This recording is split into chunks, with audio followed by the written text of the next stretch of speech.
கோவையில் நடைபெறவுள்ள Maxwell stars night பிரம்மாண்ட கலை நிகழ்ச்சிக்கான நுழைவு சீட்டுகளை தமிழக சிறுபான்மை ஆணைய உறுப்பினர் முகமது ரபி அறிமுகம் செய்து வைத்தார்.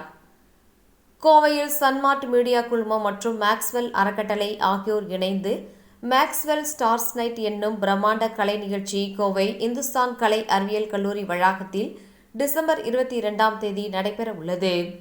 மேக்ஸ்வெல் அறக்கட்டளை சார்பாக பெரியநாயக்கன்பாளையம் பகுதியில் கட்டப்பட உள்ள மகிழம் என்னும் ஆதரவற்றோர் இல்லம் கட்டிடம் கட்டுவதற்காக நிதி திரட்டும் வகையில் நடைபெற உள்ள இதில் பிரபல நடிகர்கள், சின்னத்திரை நட்சத்திரங்கள் என பலர் பங்கு பெற உள்ளனர்.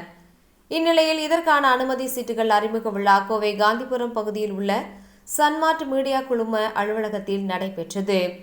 சன்மார்ட் மீடியா குழுமத்தின் நிர்வாக இயக்குநர் டாக்டர் சரவணன் தலைமையில் நடைபெற்ற விழாவில் சிறப்பு விருந்தினராக தமிழக சிறுபான்மை ஆணைய உறுப்பினர் முகமது ரபி கலந்து கொண்டு கலை நிகழ்ச்சிக்கான டிக்கெட்டுகளை அறிமுகம் செய்து வைத்தார்.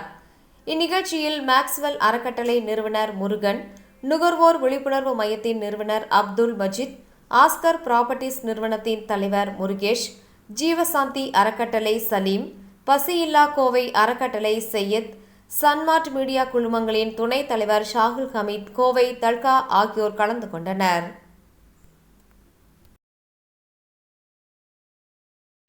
அவங்களுடைய சூழ்நிலை, அவங்களுடைய தொழில் நஷ்டமாகி அவங்க ஒரு ஃபீஸ் கட்டாமல் ஸ்கூலுக்கு கூட குழந்தைகளுக்கு சாப்பாட்டுக்கு கூட வழி இல்லாமல் ஆனால் மாளிகையில் இருப்பாங்க.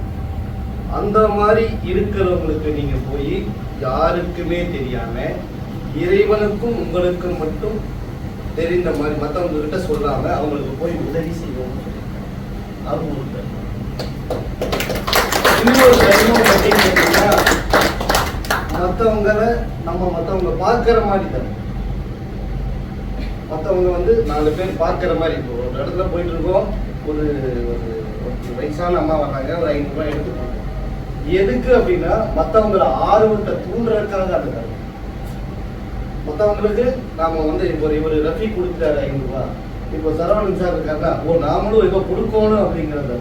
இதே 2 விஷயத்தை எங்களுடைய நபிகள் நாயகம் எங்களுக்கு கற்றுக் கொடுத்துருக்காரு. அதை தான் செய்கிறேன். நான் பெருசா செய்யல, நீங்கள்லாம் பண்ற மாதிரி கூட நான் செய்யல. நான் எனக்கு 50 வயசு ஆனாலும் ஒரு 20 வருஷமா இந்த சமூக பணியில் இருக்கேன். அந்த சமூக பணியில எனக்கு என்ன கிடைச்சிருக்கு அப்படின்னா, உங்களை மாதிரியான நண்பர்கள் கிடைச்சிருக்காங்க, நிம்மதியா இருக்கேன், சந்தோஷமா இருக்கேன், வேற வேலைக்கு சாப்பிட்றேன், எந்த எனக்கு சுகரோ பிரஷரோ எந்த நோயும் இல்லை. இதுக்கு காரணம் என்னன்னா மற்றவங்க மேல அக்கறைப்படும். நீங்க சகோதரிகள் தான் இருக்கீங்க. பெற்றோர்கள் பேச்சை யார் சகோதரர்கள் இருக்காங்க, பெற்றோர்கள் பேச்சை யார் கேட்கிறாங்க, அவங்க வாழ்க்கையில தாய் தந்தை பேச்சை யார் கேட்கிறாங்க, அவங்க முன்னுக்கு வர்றாங்க. தாய் தந்தை பேச்சை கேட்காதவங்க அவங்க என்ன உயரத்துக்கு வந்தாலும் அவங்க இலக்கு அடைய முடியும். அது என்னோட வாழ்க்கையில நான் நிறைய பேர்த்த பார்த்ததுனால என் அனுபவத்தை பார்க்கறது. சரிங்களா? அதனால தாய் தந்தையை பார்க்கணும், கூட பிறந்த சகோதரியை பார்க்கணும், கூட பிறந்த சகோதரர்களை பார்க்கணும். இதெல்லாம் பார்த்தாதான் நான் உயர்ந்த நிலைக்கு. முதல்ல நம்ம குடும்பத்தை பார்த்துக்குவோம். அண்ணன் தம்பி இருப்பாங்க, சித்தப்பா அம்மாக்கு இருப்பாங்க, படிக்க மாட்டாங்க, அவங்க ஒரு இடைய நீக்கமா இருப்பாங்க, காசு இல்லாம பணம் இல்லாம, அவங்களுக்கு ஒரு உதவி செய்வோம். முதல்ல நம்ம இருந்து ஆரம்பிப்போம். அதுக்கப்புறம் நம்மளை எல்லாம் சுத்தி இருக்கிறோம். இப்போ என்ன உதவி செய்யறதுனால என்ன அப்படின்னு நினைக்கிறீங்களா? இப்போ நான் ஒரு மதுரையில இருக்கிறேன். மதுரையில 500 ரூபாய் பாக்கெட் இருக்கேன். 500 ரூபாய் தான் சாப்பிட்டுட்டேன். மதுரையிலிருந்து வர்றதுக்கு இங்க எவ்வளவு சார் டிக்கெட்? பஸ் கார்பரேஷன் பஸ்ல 350 ரூபா இருக்குமா?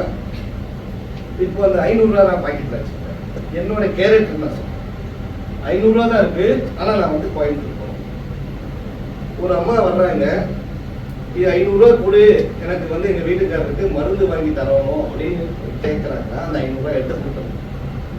நான் கோயம்புத்தூருக்கு போகணும், 350 ரூபாய் டிக்கெட் வாங்கணும்னு நினைக்க மாட்டேன். 500 ரூபாய் எடுத்து கொடுத்துருவேன். என்னை படைத்த இறைவன் எனக்கு கொடுப்பான்னு அந்த நேரம் நினைக்கவே மாட்டேன். அந்த நேரத்தில் 500 ரூபாய் கொடுத்தா எனக்கு மருந்து வாங்கிட்டு என் கணவரை காப்பாற்றோம்னா அந்த 500 ரூபாய்க்கு என்னோட கேரக்டர். அந்த கேரக்டர் எல்லாருமே உருவாக்கிட்டா நம்ம வெற்றி அடைஞ்சிருக்கோம்.